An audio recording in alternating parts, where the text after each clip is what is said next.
자, 수열은 수를 나열하는 걸 보통 수열이라 불러요. 근데 저 수열의 밑에도 나와 있지만 보통 수열은 그냥 수만 나열하면 됩니다. 규칙이 없어도 상관은 없는데 지금 우리가 배우는 교과는 다 규칙이 있는 거 위주로 배운다는 거죠. 규칙성 있게 숫자를 배열했을 때 이 전체 수를 일단 우리는 고등교과상 수열이라 부르고 그 나열되어 있는 항을 그 수열의 항이라 부르며 제일 앞에서부터 첫째 항, 두 번째 항, 세 번째 항 한글로 표현하면 이렇고 제 1항, 2항, 3항 쓰는데 이렇게도 씁니다. A1, A2, A3 이런 식으로. 그 일반화시켜서 N항, N번째 항, 일반항 같은 거죠. 일반항, 얘를 이제 일반항이라고 불러요. 일반적으로 그 수열의 규칙을 나타내는 규칙항이라고 보시면 돼요. 수열의 규칙을 파악할 수 있도록 만들어진 항. 이 다음에는, N항이 끝은 아니죠? 그 다음에는 당연히 N 플러스 1항도 있을 테고, N 플러스 2항도 있을 테고, 갈 거죠. 그러니까 이렇게 되어 있는 이 수 전체를 수열이라고 부르고, 수열을 수학적 기호로는 줄여서 이렇게 쓰기도 해요. 그러니까 밑에 있는 N은 첨자입니다. 이 N 값은 항의 번호를 나타내기 때문에, 일단은 자연수예요. 두 번째는 일씩 커집니다.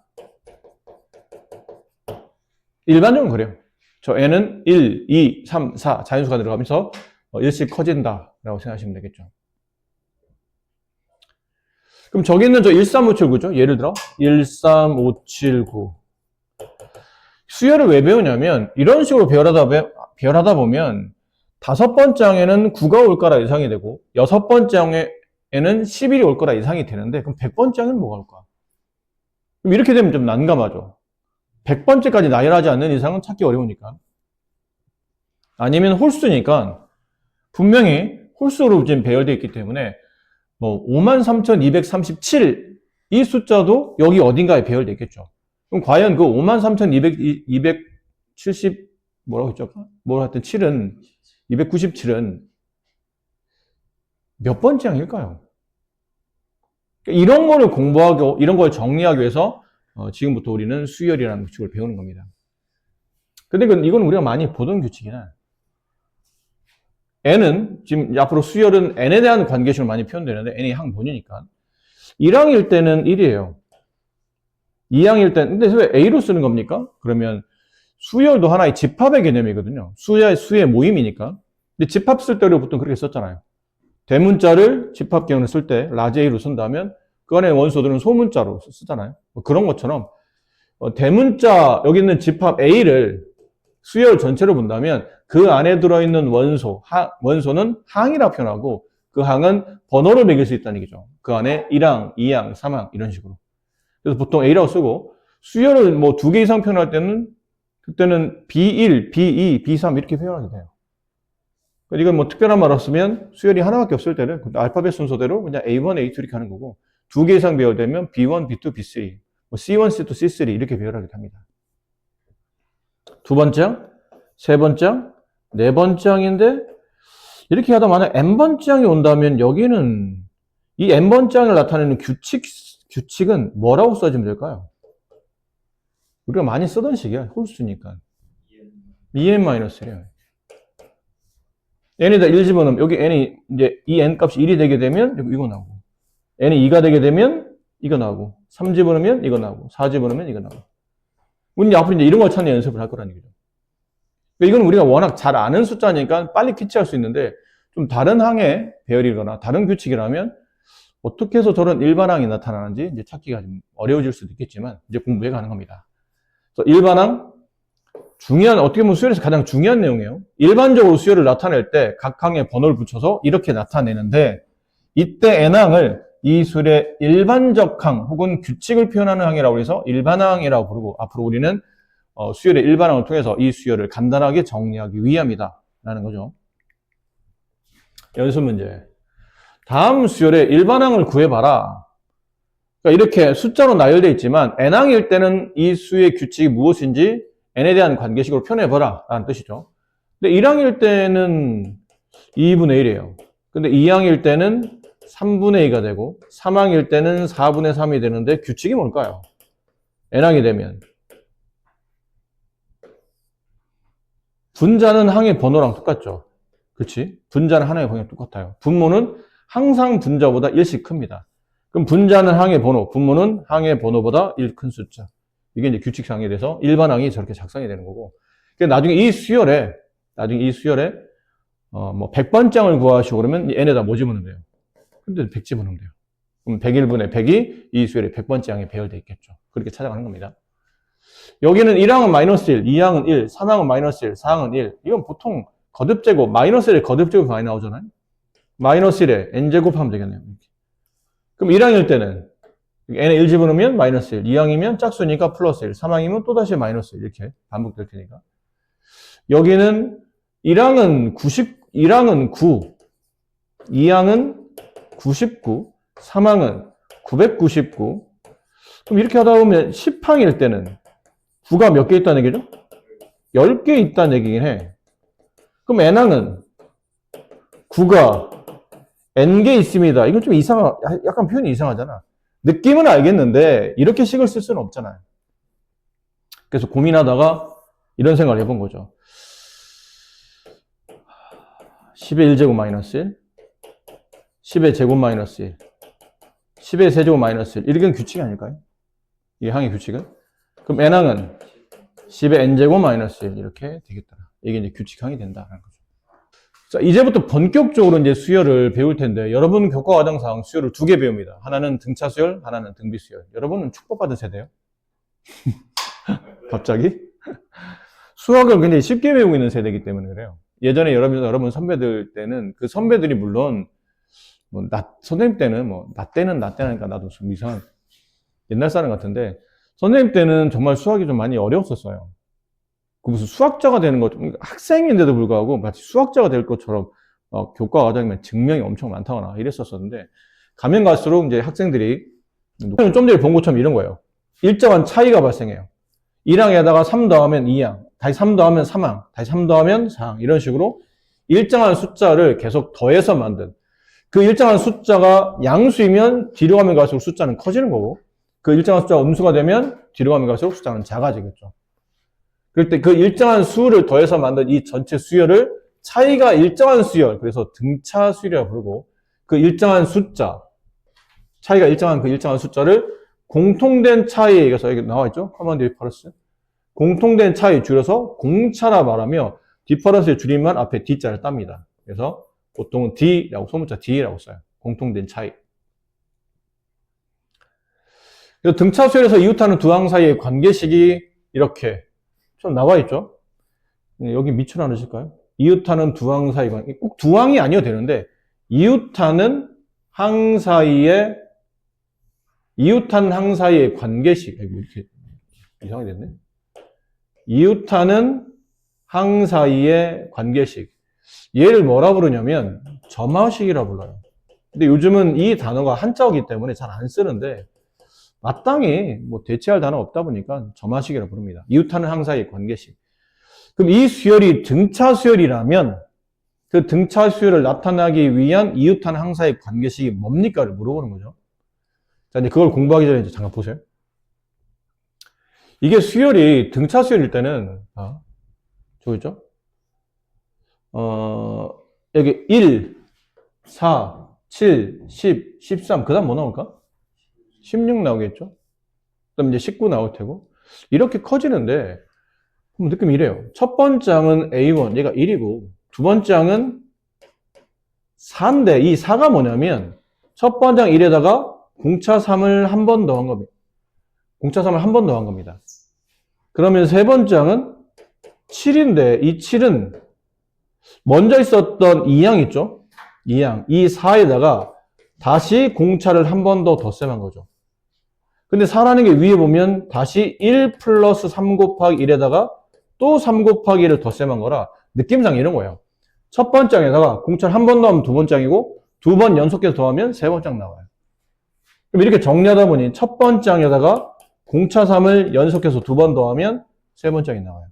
그럼 네 번째 항 10은 첫 번째 항 1에다가 공차 3을 연속해서 세 번 더하면 돼요. 1에다가 3 한 번 더 하고, 3 한 번 더 하고, 3 더하면 10이 된다는 얘기죠. 이런 식이 된다는 얘기죠. 그럼 이러다 보니까 나중에 내가 일반항을 작성하시고 그러면 규칙이 봐봐. 항마다 규칙이 항상 맨 앞에 뭐가 붙어 있냐면 1이 붙어 있어요. 이 1은 첫 번째 항이었다는 얘기죠. 플러스 계속 또 공차가 덧셈 돼요. 공차가 몇 번 덧셈 됩니까? 근데 2항일 때는 한 번, 3항일 때는 두 번, 4항일 때는 세 번, n항일 때는 n-1번. 정리하면 3n-2 이게 일반항이 돼요. 이 수열의 일반항은 다음과 같다. 그래서 이 수열의 100번째 항을 구하시오. 그럼 n에 100 집어넣으면 300-2, 298이 이제 100번째 항이 되는 거고. 이해되시죠? 이런 식으로 이제 숫자를 찾아가는 겁니다. 자, 이러다 보니 이건 이제 숫자를 가지고 예를 든 거고, 그럼 이제 일반화 시켜야 되잖아요. 등차수열이라면 항상 일정한 차이가 발생하는데, 아까 봤던 첫 번째 항은 그냥 보통 줄여서 A라고 써요.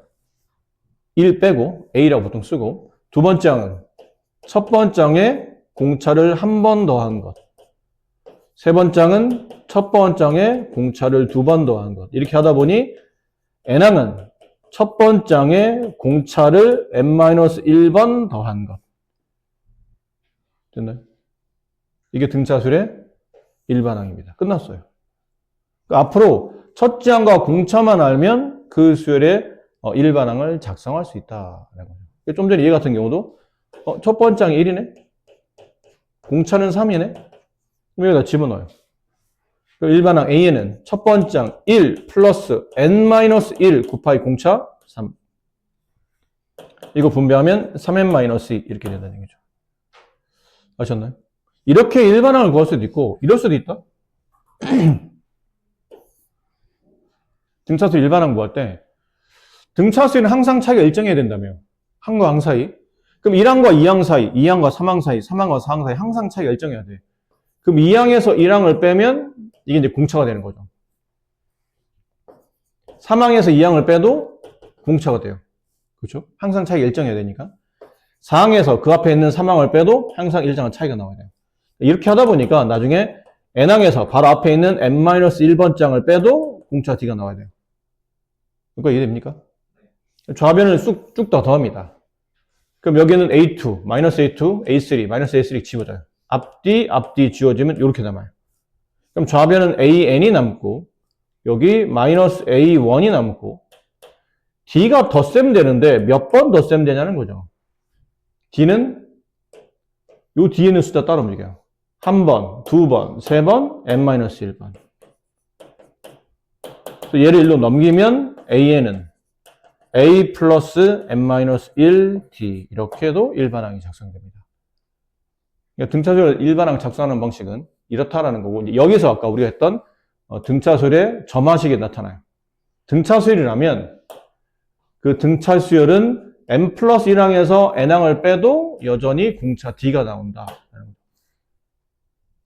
뭐 이렇게 써도 됩니다. n항 빼기 n-1항 이렇게 써도 돼요. 근데 보통은 항번호 쓸 때 마이너스를 잘 안 쓰도록 배열하기 때문에 이렇게 쓰는 경우. 왜냐면 이렇게 되면 n에 1을 못 대입하거든.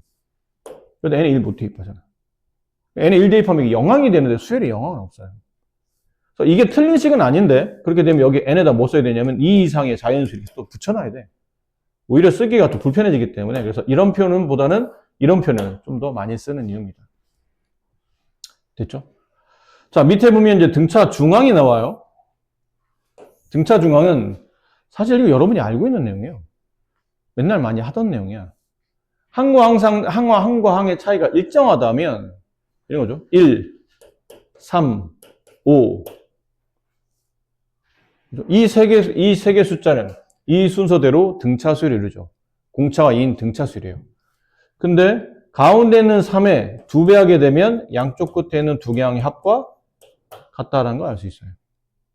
그래서 그 가운데 있는 항을 구하려면 양쪽 끝에 있는 두 개 항의 정중앙에 있는 값이기 때문에 2로 나누면 그 가운데 있는 항을 구할 수 있다는 거죠. 그걸 일반한 겁니다. 만약 세 개의 숫자가 이 순서대로 등차수열을 이룬다면 가운데 있는 이 B라는 항을 2배 쓸 때 양쪽 끝에 있는 두 개 항의 합과 같습니다. 양변 2로 나누면 B는 2분의 A 플러스 2.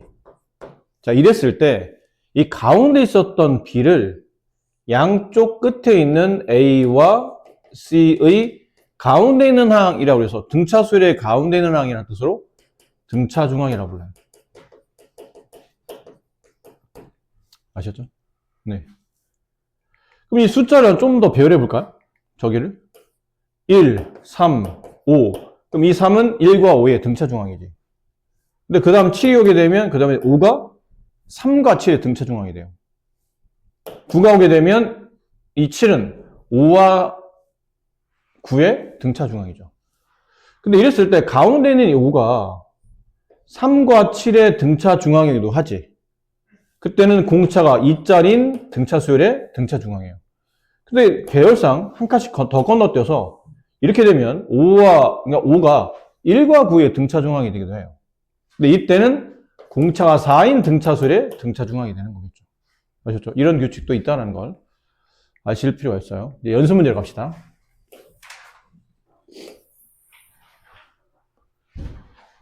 자, 앞으로 이런 표현을 굉장히 많이 쓸 텐데 제5항이 16, 제8항이 25인 등차수열 AN에서 다음을 구하라. 일반항을 구하랍니다. 자, 보세요. 제5항 한글이잖아요? 우리는 수학을 배우는 거니까 이 수학적 표현을 이렇게 써요. 5항. 하지만 이거는 표기법입니다. 표기를 간단하게 하기 위해서 이 기호를 쓰는 것뿐이지 연산하기는 불편해. 이게.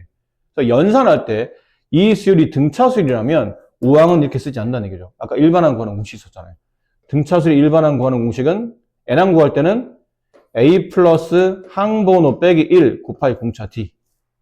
그럼 5항이면 n에다 5를 집어넣는 뜻이니까 a5는 a 플러스 5 마이너스 1d 4d랑 같다는 거죠. 그래서 a5는 a 플러스 4d랑 같다. 이게 뭐냐면 연산법이에요. 표기는 이렇게 간단하게 할 수 있으나 계산하고 싶고 그 등차수의 일반항을 구하고 싶다면 이 밑에 있는 연산법으로 가셔야 됩니다.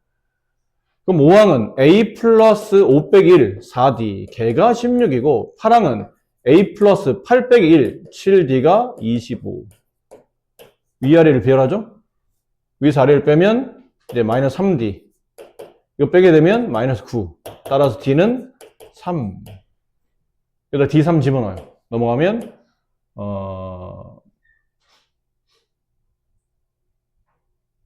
d를 여기다 집어넣죠. 3, 4, 12 넘어가면 a는 4 이렇게 되죠. 그럼 이걸 다시 여기다 집어넣으면 돼요. 그럼 일반항이 작성돼요. 1번 일반항 a는 4 플러스 n-1 공차 3. 일반항은 3n 플러스 1. 됐나요? 이게 일반항이다 라는 거고.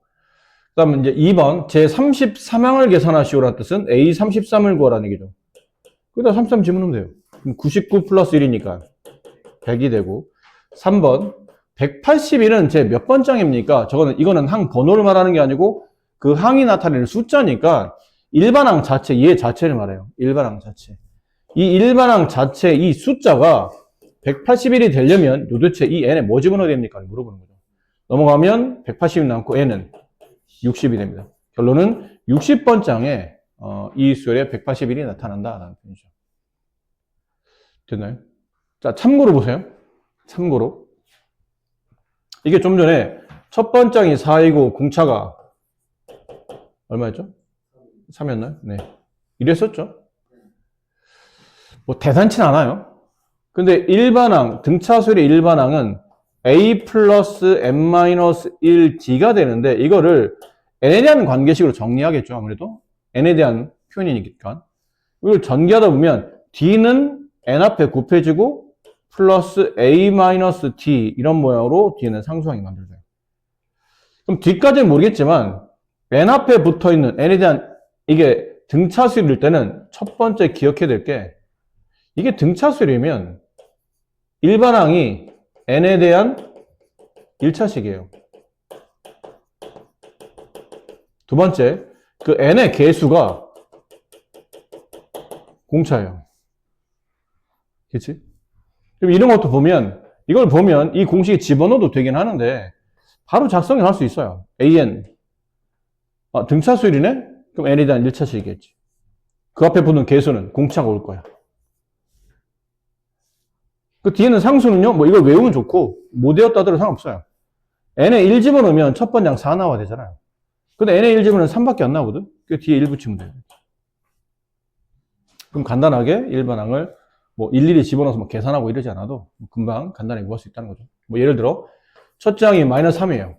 공차가 마이너스 2야. 일반항 작성하시고 그러면 일단 마이너스 2n으로 가요. 근데 n에 1 집어넣어서 마이너스 3 나와야 되니까 마이너스 더 필요하다는 얘기죠. 이게 일반항을 작성할 수 있어요. 자, 밑에 있는 문제는 1번만 해봐. 그래도 연습은 해야지. 자, 첫 장이 19, 공차가 마이너스 2분의 3이 등차수에서 처음으로 음수가 되는 것. 처음으로 음수가 된다는 얘기는 항의 번호를 구하라는 건가요? 아니면 그 숫자를 구하라는 건가요?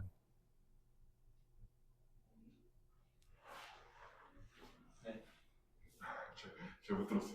저 수열을 배열했을 때, 첫 장이 19, 공차가 마이너스 2분의 3인 등차수에서 처음으로 음수가 되는 항이란 뜻은 항의 번호를 구하라는 뜻이야? 항의 숫자를 뜻하는 거야? 항의 숫자를 뜻하는 거죠. 처음으로 음수가 되는 항. 그 숫자가 처음으로 음수가 되는 걸 찾으라는 얘기예요. 뭐, 여러분이 헷갈리는 것과 선생님 설명하는 게 묘하게 어긋났는데, 무슨 말인지 일단 알아두면 됩니다. 지금 우리가 원하는 거는 처음으로 음수가 되는 숫자를 찾는 거예요. 그리고 보니까 이 숫자가 처음에는 19로 가는데 숫자가 공차가 음수라는 얘기는 점점점 숫자가 작아지기 시작하겠죠. 작다가 언젠가는 0을 기준으로 양의 숫자가 나오다가 어느 순간부터는 음의 숫자가 나오기 시작할 거라는 얘기죠. 그럼 처음으로 음수가 되는 항은 이게 도대체 이 수열의 몇 번째 항입니까? 찾겠다는 뜻이에요. 그럼 일반항을 찾아야 되겠지. 일반항은 아까 배웠던 A에는 마이너스 2분의 3, N 1차항식이죠. 뒤에 숫자를 더 더해서 19를 만들어야 되거든. 그럼 이만큼을 더 셈, 19에다가 이만큼을 더 셈해야 되니까 2분의 저 얼마요? 38에 3 더하면 2분의 41 이렇게 와. 아까 그 공식 집어넣으면 된다. 헷갈리면. 자, 이렇게 됐고 이게 그 수열이 뜻하는 숫자인데 그 숫자가 음수가 된다의 수학적 표현이 어떻게 쓰죠? 음수이다 수학적 표현. 0보다 작다를 찾는 겁니다. 그럼 넘어가면 양변에 넘기면 일단 2분의 3n 2분의 41이 되고 양변에 2를 곱하면 3n 41이 되고 3으로 나누면 이게 13점 어쩌고 저쩌고 이렇게 되죠. 따라서 n이 몇 항부터? 14항부터 음수가 나타난다라는 표현이에요. 전혀 어렵지 않다라는, 이거 건너갈게요. 필수의 44번 문제. 자, 마이너스 3과 30 사이 10개 수를 넣어 만든 저 숫자가 이 순서대로 등차수를 이룰 때 x7의 값을 구하랍니다. 조금만 더 크게 할까요?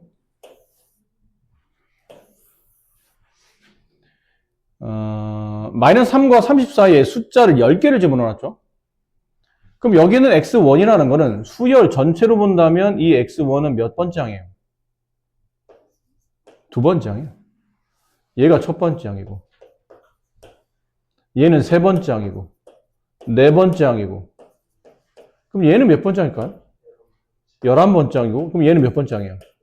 12번째 항이에요. 우리는 첫 번째 항과 12번째 항을 알고 있는 겁니다. 첫 번째 항은 마이너스 3이고 12번째 항은 이렇게 쓰면 굉장히 버르장머리 없는 거예요. 네, 예의 있게 써야죠. 11D 걔가 30 A-3을 집어넣어서 넘기면 33 D값은 3 나와요. 그럼 X7을 구하려면 이 수열의 몇 번째 항을 구하라는 얘기죠? 8번째 항을 구하라는 얘기예요. 그럼 일반항이 필요하겠죠? 그럼 얘네 둘을 가지고 이제 일반항을 작성해요. 일반항 A에는 공차가 3이니까 3n으로 갈 거고 첫 장이 마이너스 3 나오려면 뒤에 6 빼주면 되겠네요. 여기다 이제 8 집어넣으면 되겠죠. A8, 38, 24 빼기 6, 18 이렇게 해서 X7을 구할 수 있어요. 자, 잠깐만요. 몇 개 남았나요? 2개 남았네.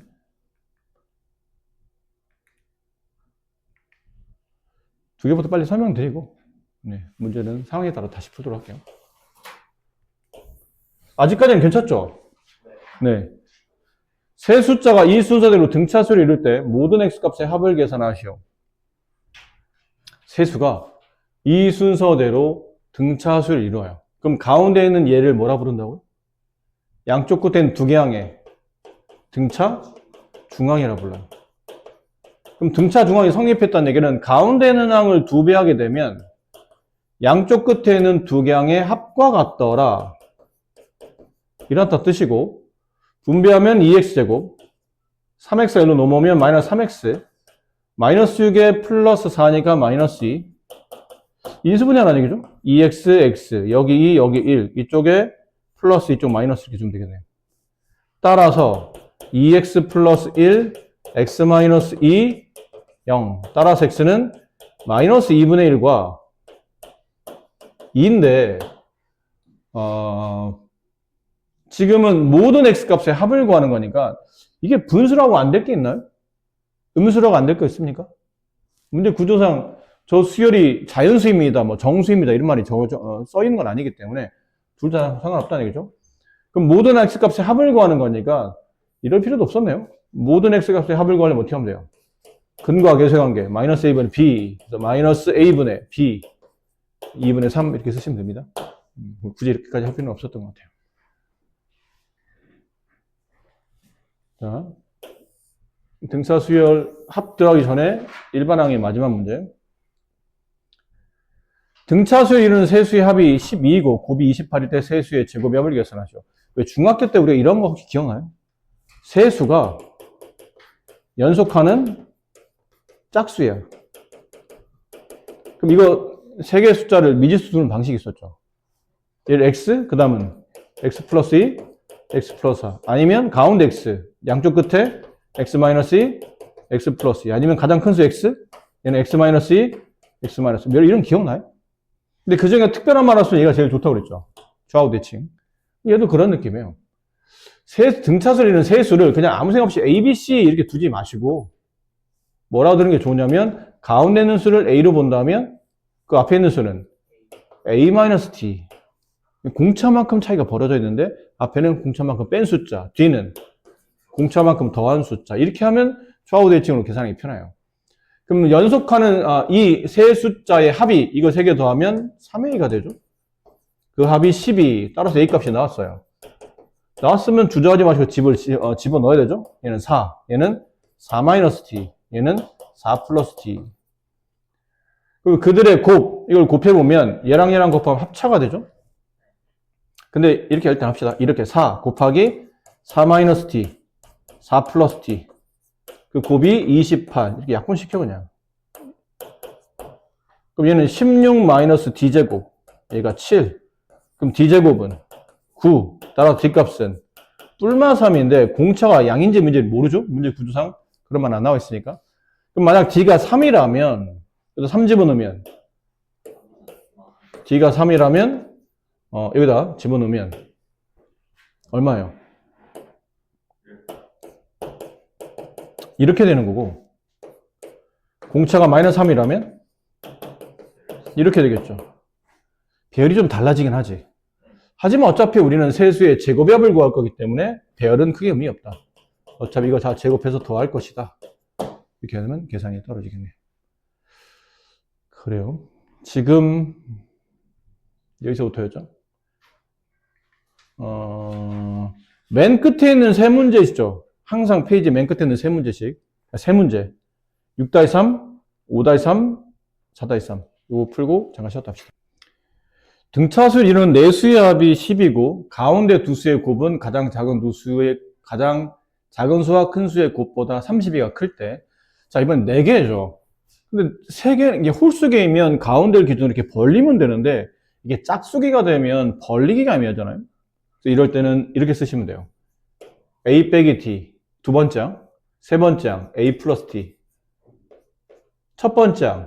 a 마이너스 2d. a 마이너스 3d. 여기는 a 플러스 3d. 뭐 이런 식으로 두시면 됩니다.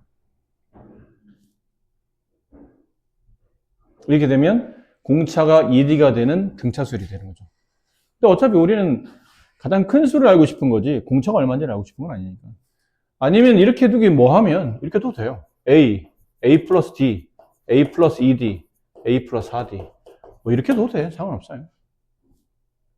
근데 이렇게 위처럼 두게 되면, 저 내수의 합을 계산할 때 A 값이 금방 떨어지기 때문에, 내수의 합 4A는 12. 따라서 A 값은 3. 그럼 이제 숫자를 바꿔 쓰죠? 3-3D, 3-D, 3 플러스 D, 3 플러스 3D. 이렇게. 가운데는 두 수의 곱, 얘네들이 곱해요. 그럼 합차 9-D제곱. 양쪽 끝에는 두 개의 곱, 9-9D제곱. 근데 가운데 있는 두 수의 곱은 얘는 양쪽 끝에 있는 두 수의 곱보다 32만큼 크다. 이렇게 되겠네요. 여기는 지워지고 넘어가면 8D의 제곱은 얼마예요? 32. D제곱은 4. D값은 플러스 마이너스 2. 근데 가장 큰 수를 구하는 거니까 이게 플러스 2를 집어넣으면 얘가 가장 커지는 거고 마이너스 2를 집어넣으면 얘가 가장 커지는 거겠죠. 이쪽이 가장 커지고 이것이 가장 커지고 1을 차이에요. 그럼 뒤에다 2를 집어넣으면 이 수는 3 플러스 6, 그래서 9 이렇게 되고 마이너스 1을 집어넣으면 여기가 9 이렇게 되겠죠. 배열만 거꾸로 배워야 되는 것 뿐이지 큰 수는 차이가 없는 거니까. 이 등차수의 합을 지금 현행 교과상 초등학교 한 1학년, 2학년 되는 나이에 가우스라는 수학자가 이 등차수열 합의 규칙을 만들어냈어요. 천재죠, 그냥 천재. 인류 역사의 길이 담을 3대 수학자. 너 설명해봐. 혹시 너 이거 베낀 거 아니지? 아닌데요? 너 설명해봐. 선생님 시킨 거, 이거 시키신 거 아니에요?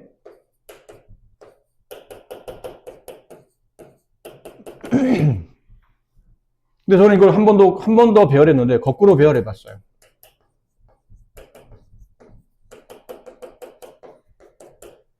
또 위에 자리를 한 번 더 해봤습니다.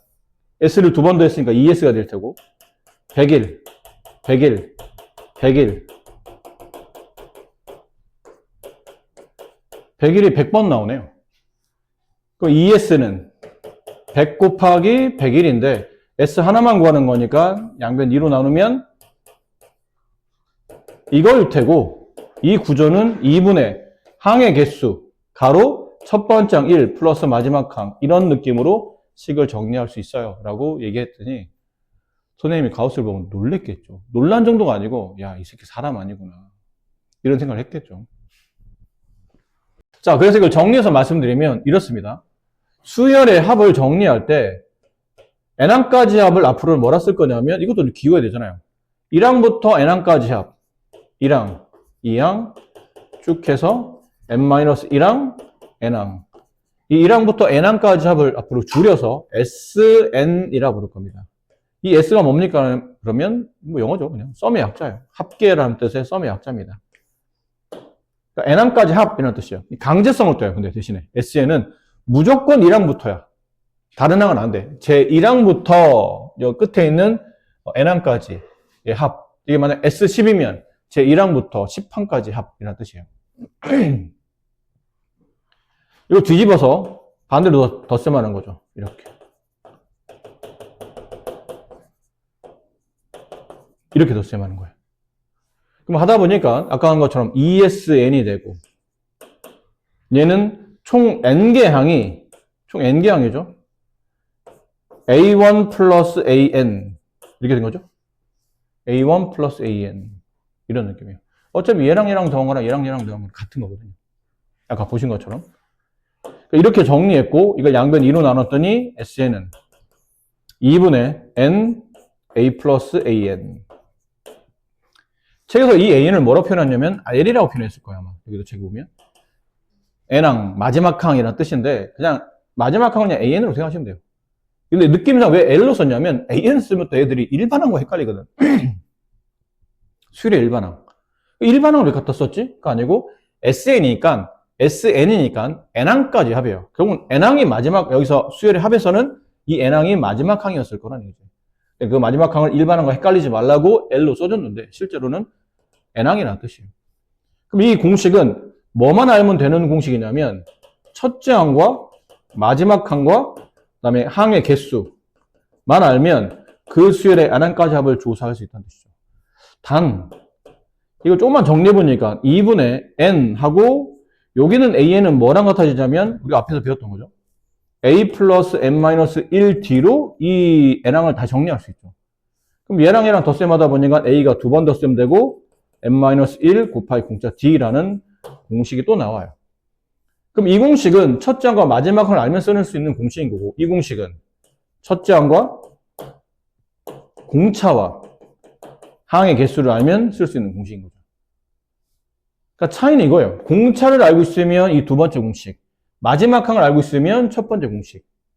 왠지 느낌상 첫 번째 공식이 더 쉽지 않아? 근데 압도적으로 뒤에 있는 공식이 더 많이 나와요. 그러면 수열에 등차 수열 할 때 마지막 항을 보여주는 경우 마지막 항을 보여주는 경우보다는 공차를 보여주는 경우가 더 많기 때문에 주로 웬만하면 이제 두 번째 쓰기 쓰는데, 근데 혹시 마지막 항을 알아낼 수 있는 조건이 있어. 그러면 이게 더 훨씬 더 쉽죠. 계산법 자체가 쉽기 때문에. 이렇게 등차수열의 n항까지 합을 정리할 수 있다. 이 밑에 거는 좀 중요한 다른 내용이라 다음에 설명하는 거라고. 이거부터 먼저 해봅시다. 자, 제2항이 4, 제5항이 13인 등차수열의 첫째 항부터 17항까지 합을 구하시오. 이 말만 읽어보면 S17을 구하시오. 이 뜻이네요. 그럼 두 개죠. 아까 공식 두 개 있었잖아요. 17항을 알아내든지 아니면 공차를 알아내든지. 그럼 여기는 얘네가 어떤 조건식이 되겠죠. 등차수열이니까 A 플러스 D라고 써야 됩니다. 5항은 A 플러스 4D라고 쓰게 되고, 연립해서 풀게 되면 아래에서 위를 빼게 되면 3D가 남고 얘는 9가 남고, 따라서 D 값은 3이 되며 A 값은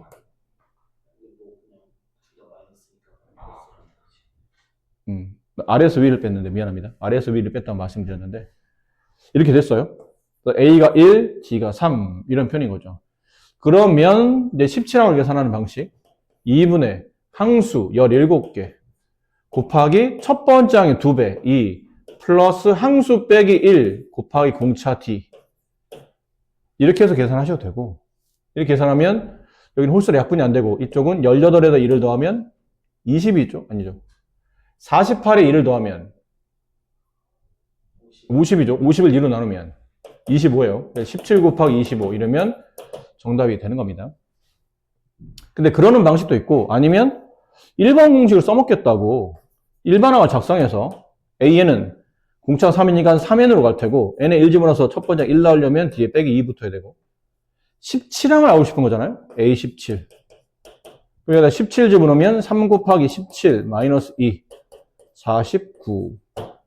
그래서 다시 17항을 구하시고 그러면 2분의 항수 17개 가로 첫 번째 항 1 더하기 마지막 항, 이렇게. 답은 어차피 약분하면 이게 나올 겁니다. 이렇게 구하는 방식도 있고, 두 개 중에 하나를 잘 선택해서 풀어내시면 돼요. 2번, 첫째 항이 3이고 공차가 마이너스 3인 등차 수열의 제 K항이 마이너스 40, 마이너스 30일 때 첫째 항부터 K항까지 합을 구하시오. SK를 구하라는 얘기죠. K번째 항까지 합.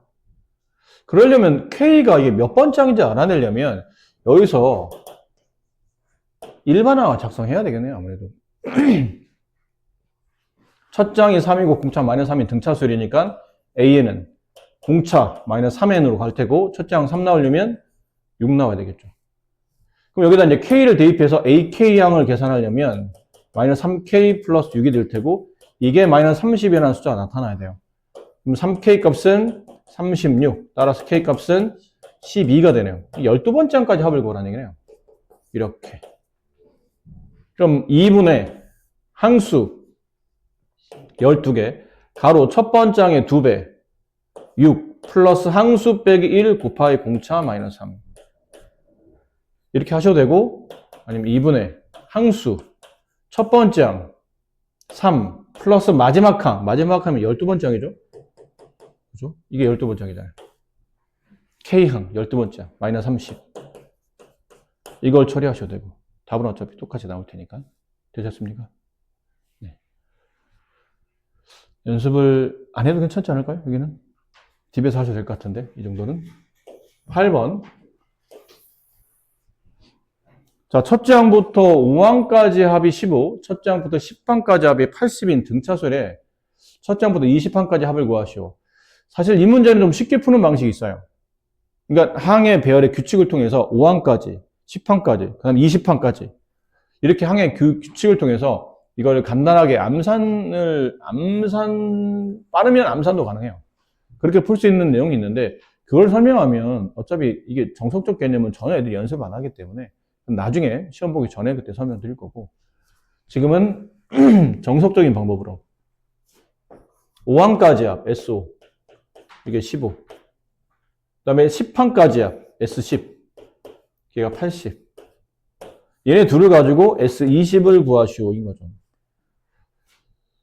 자, 근데 이건 보통 아까 말했지만 웬만하면 S관계식들 나올 때는 마지막 항을 알지 않으면 웬만하면 그냥 공차, 2번 공식 있죠? 공차를 이용해서 구할 수 있는 공식을 쓰는 겁니다. 그럼 이것 2분의 항수 15 가로 첫 번째 항 모르겠고 그 첫 번째 항의 2배 플러스 항수 빼기 항은 지금 5개잖아요. 5항까지 합이니까 항수 빼기 1 4D 이렇게 그 값이 15 느낌상 AD에 대한 연립방정식을 푸는 듯한 느낌으로 2분의 항수 이거 15에 썼니 누가? 항수 5잖아. 항수 10 가로 첫 번째 항의 2배 플러스 항수 빼기 1 9D 그게 80 이렇게 얘는 이렇게 약분하면 여기 3이 남고요. 그럼 2A 플러스 4D는 6이 되며 여기는 이렇게 약분하면 5가 남고 다시 이렇게 약분하면 16이 남죠. 그럼 2A 플러스 9D는 16이 돼요. 그래서 아래에서 위를 빼게 되면 5D가 남고 10이 남고 따라서 D값은 2가 되며 D값 1을 여기다 집어넣었다면 8 넘어가면 마이너스 8 A값은 마이너스 1 됐습니까? 남은 건 20번째 항까지 합을 계산하시오. 2분의 항수 가로 첫 번째 항 2배 마이너스 2 플러스 항수 빼기 1 곱하기 공차 2 이걸 계산하시면 정답이 나옵니다. 저 정도 계산을 하실 수 있잖아요. 네. 이렇게 마무리하시면 돼요. 여기도 사실은 연립식을 푸는 거고 2번 공식을 쓰는 거 빼놓고는 거의 중학교 연습 문제는 크게 연립식 문제는 별 다르지 않기 때문에 자 여기로 갑니다. 첫 장이 14고 공차가 마이너스 4인 등차수의 첫 장부터 n항까지 합을 SN이라고 불렀는데 그 SN의 최대값을 구하시오. 이게 풀이가 두 가지인데 첫 번째요. 자 보세요. SN. 첫 장과 공차를 안 해? 그러면 공식에다 집어넣으면 되지 않을까? 2분의 항수 가로 첫 장의 2배 28 플러스 항수 빼기 1 곱하기 공차 마이너스 4 이게 SN 아닌가? 근데 위를 정리해 보니까 2분의 n 가로 안이 마이너스 4n 플러스 32 이렇게 되죠? 2로 약분시켜요. 그럼 n 마이너스 2n 플러스 16 그렇죠? 그 마이너스 2를 따라서 정리해서 이제 마이너스 2를 뺍니다. 마이너스 1을 빼면 마이너스 2n 곱하기 n 마이너스 8 어디서 많이 보던 건데? 이 식에 대한 최대값을 구하라고? 분배도 나쁘진 않아. 이렇게 뭐 분배해서 2n제곱, 그다음 플러스 16n, 뭐 이렇게 써도 나쁘진 않아. 그래서 굳이 이렇게 안 했던 이유가, 이거 우리가 어디서 많이 본 거냐면, 가로축이 n축, 세로축이 sn축인 좌표 평면 위에다가 위로 볼록한 포물선을 그린다고 생각하면 되겠죠. 2차 함수예요, 2차 함수. 근데 얘를 아까처럼 왜 2차 함수 구하려면 보통 최대값은 꼭지점에서 나오니까 꼭지점 좌표 구하려면 식을 완전제곱식 보통 이게 개념이긴 한데 이게 2차식이 인수분해 되어 있으면 굳이 그렇게 안 해도 된다고 그랬죠. 2차식 인수분해 되어 있으면 이게 n축과 만나는 위치를 알고 있다는 뜻이거든요. 0하고 8에서 만난다는 뜻이잖아. 그 위로 블록하고 그럼 가운데 당연히 꼭지점이 될 수 있는 n의 값을 알아낼 수 있어요. 4. 그럼 여기다 이제 n에다 4 집어넣으면 그때 SN 값의 최대가 나오겠죠. 마이너스 2 곱하기 4 곱하기 마이너스 4. 얼마인가요? 32. 이 SN의 최대값은 32가 된다는 표현입니다. 됐죠? 이렇게 푸는 방식이 있고, 이제 두 번째 방식이 오히려 학생들이 더 많이 푸는 풀인데, 두 번째 방식은 일단 첫 장이 14래. 공차 마이너스 4야? 4씩 작아져. 10, 6, 2, 마이너스 2, 마이너스 6, 마이너스 10 이렇게 가. 근데 이 수열을 1항부터 첫째 항부터 n항까지 어딘지 모르겠지만 n항까지 더했을 때 Sn 값의 최대값을 구하시오. S1은 그냥 A1과 같은 거죠. 1항까지 합이나 1항이나 같은 거잖아. 그럼 S1은 14고 S2는 2항까지 합이잖아. 1항과 2항의 합이니까 24예요. S3는 14 더하기 10 더하기 6 30. S4는 32. S5는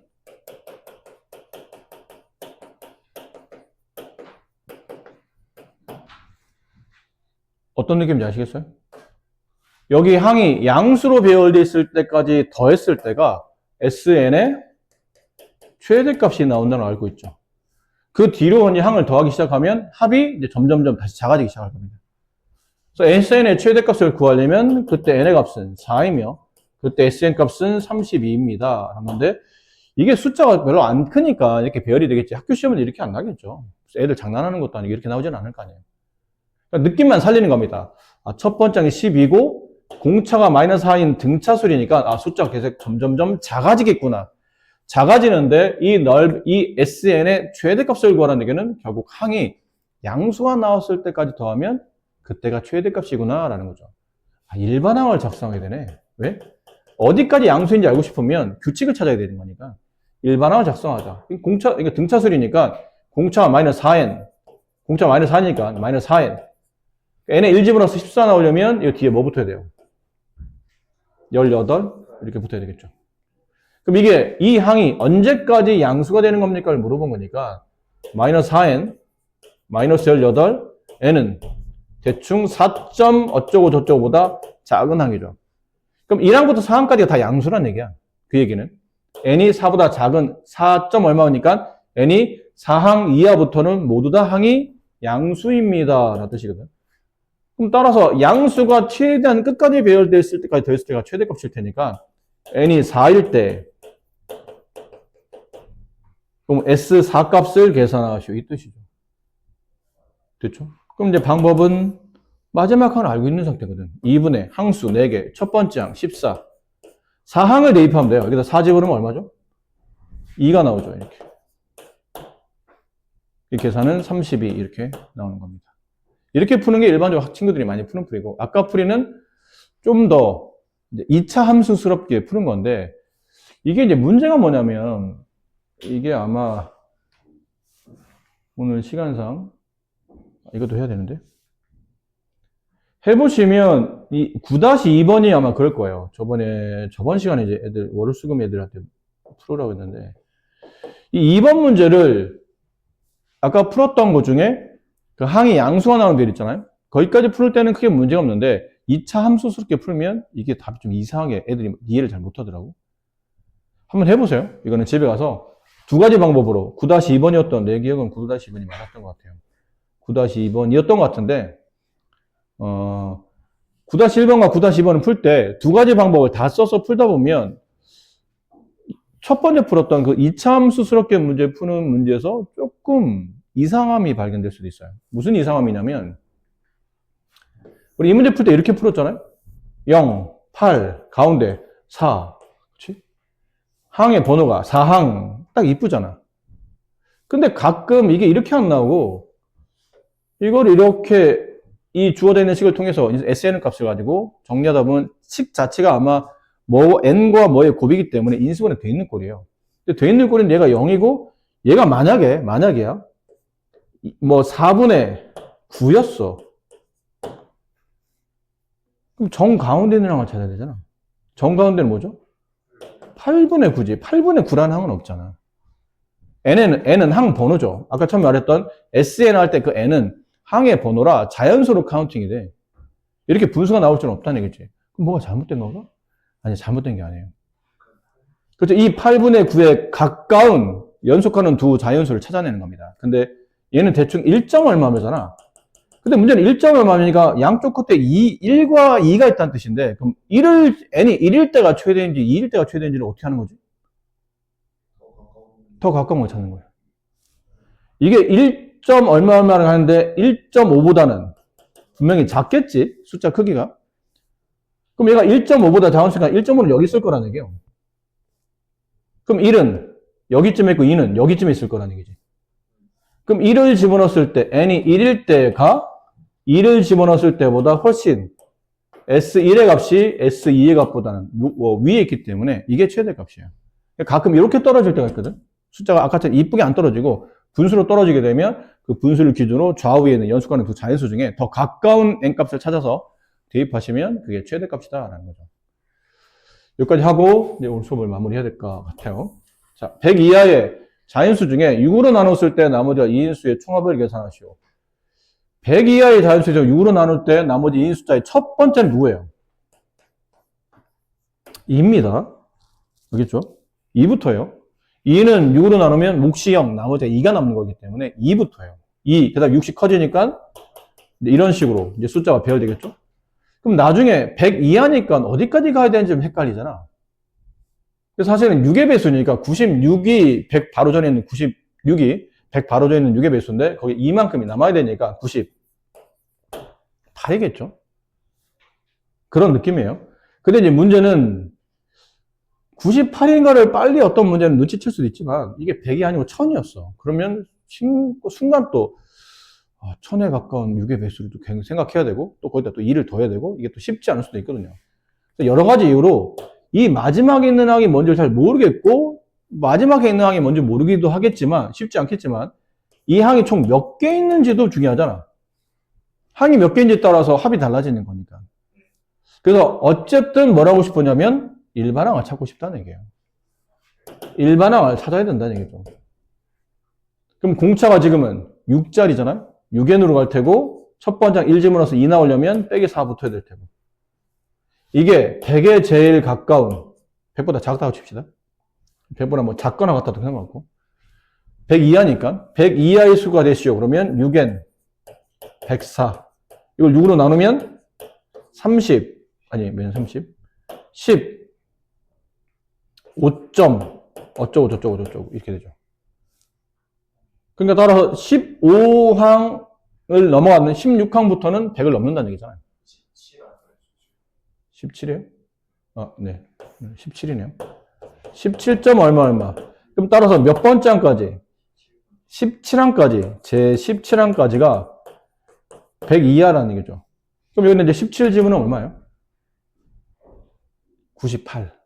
그렇죠? 이게 98이며 얘가 몇 번째? 17번째까지 숫자가 배열되어 있다. 그러면 S17을 계산하시오. 2분의 항수 17개, 첫 번째 2, 마지막 항 98. 그래서 이 숫자의 합을 계산하실 수 있다는 거죠. 밑에도 크게 다르지 않아 보여요. 네, 그런 방식으로 일반항을 통해서 항이 몇 개인지 그리고 어디까지 배열되어 있는지를 잘 판단해서 풀면 되는 거라